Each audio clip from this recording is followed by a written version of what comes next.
Welcome everyone to today's video. I'm Mackenzie, I'm the girl behind Only Uptown on Etsy. If you found this video, you've probably already watched our beginner's introduction to single crochet. This is the swatch we made last video. Like I said in the last video, today's video we're going to be moving on to the half double crochet, which personally is my favorite. Of the 3 stitches, I think it adds enough height to be satisfying, but prevents a bunch of gapping. Again, what you'll need is a ball of yarn. This is the same remnant ball that I used to make this. It's Red Heart Comfort yarn. I believe you can get it at Walmart. I will be using a 4.5mm crochet hook. You could use a 5mm or 4mm. Doesn't really matter. Whatever you can source, whatever you have will be perfectly fine. It's just, it might be a slightly different size, the end result. A pair of scissors, and for the finishing, a darning needle. And like I showed you in the last video, we're gonna create a slip stitch, or sorry, a slip knot.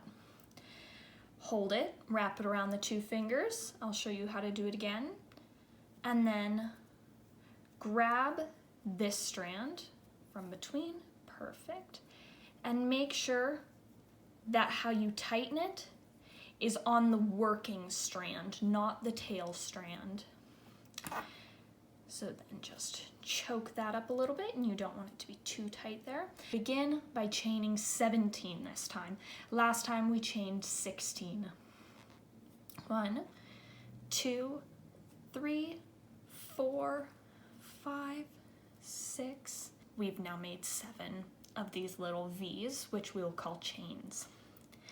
8, 9, 10, 11, 12, 13, 14, 15, 16, 17. The reason we want to chain 17 this time is because the half double crochet is a little taller than the single crochet.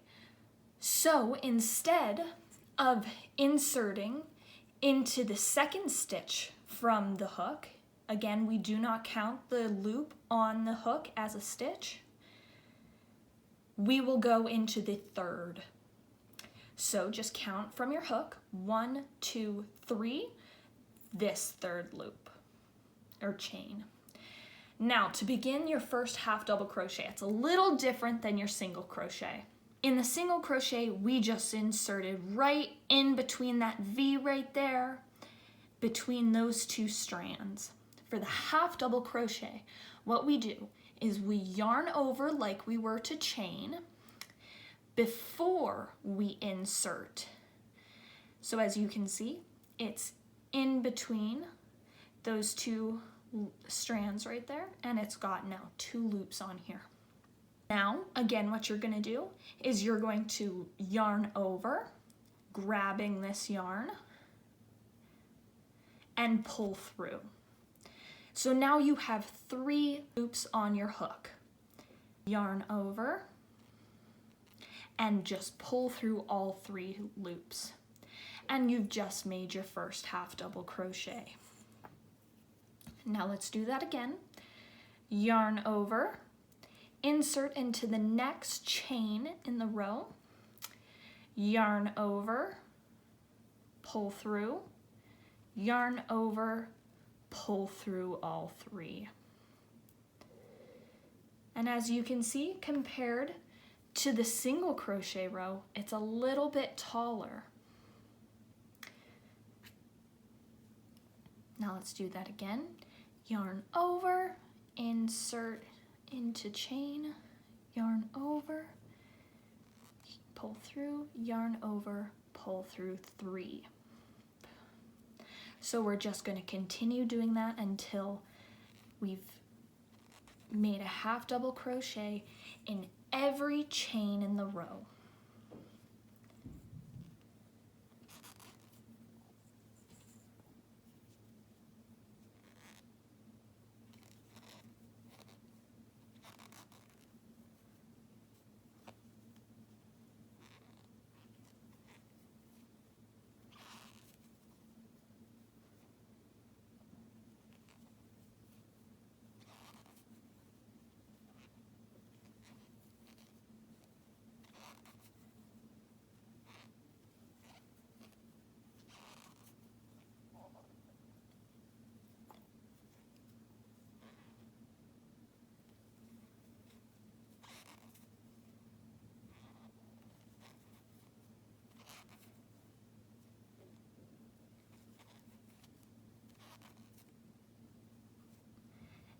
sound like just what happened.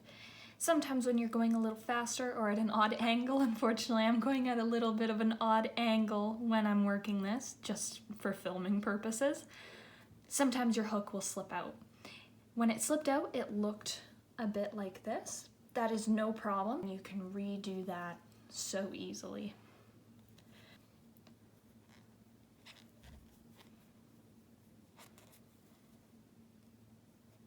And in the last chain, yarn over, pull through, yarn over, pull through 3. And now, last time for the single crochet, what we did is we just chained 1 at the end of the row. Again, like for the same reason we chained 17 at the very beginning, we're going to chain 2 this time, just because the half double crochet is a little bit taller than the single crochet. So yarn over, pull through, yarn over, pull through. And now we turn our work. Now ignoring these 2 chains, we're going to again half double crochet into the first stitch in this row, which is the last half double crochet we made of the previous row. And like last time, if you turn your work this way, you can see a bunch of V's. And what you're gonna do is you're going to yarn over, go underneath the 2 loops that make that V. Let me get that out of the way so you can see better. Yarn over, pull through, yarn over, pull through 3. And we're just going to continue doing that throughout the rest of the row.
We'll go into those 2 loops of the very last stitch in the row and create your last half double crochet. Chain 2 and turn your work. And then we're just going to keep doing this until you have a square. And like when you're creating this one, a good way to check that you're making it square is just to fold it crossways, like that. And if it's even, it's square. It doesn't need to be perfect. It's your first or second thing you've ever made, so it does not need to be perfect.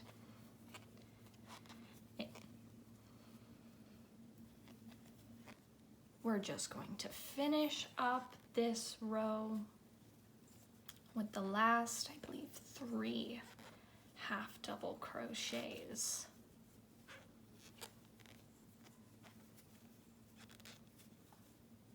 And then that very, very last one.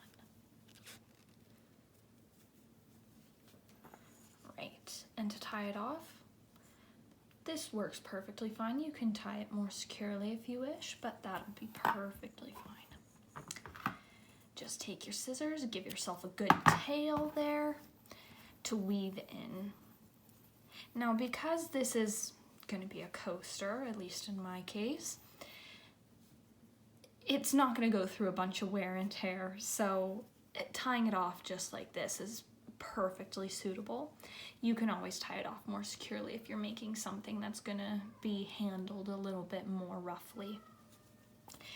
All right, and just like in the last video, we are going to put those ends into our darning needle and kind of just thread it through wherever it fits.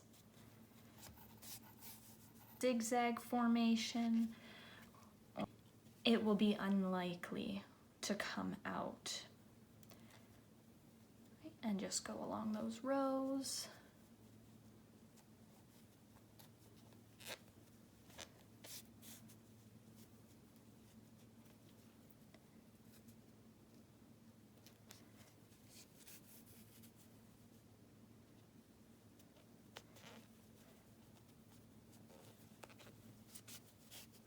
Right, that should be perfectly fine. And then just do that with the other side. And just straighten it out a little bit by pulling on it. You have your half double crochet square. Let's just compare it with this single crochet square. As you can see, these stitches are tighter and these are a little more loose, but you need fewer rows to achieve the necessary height. Thank you for watching part 2. Have a great day.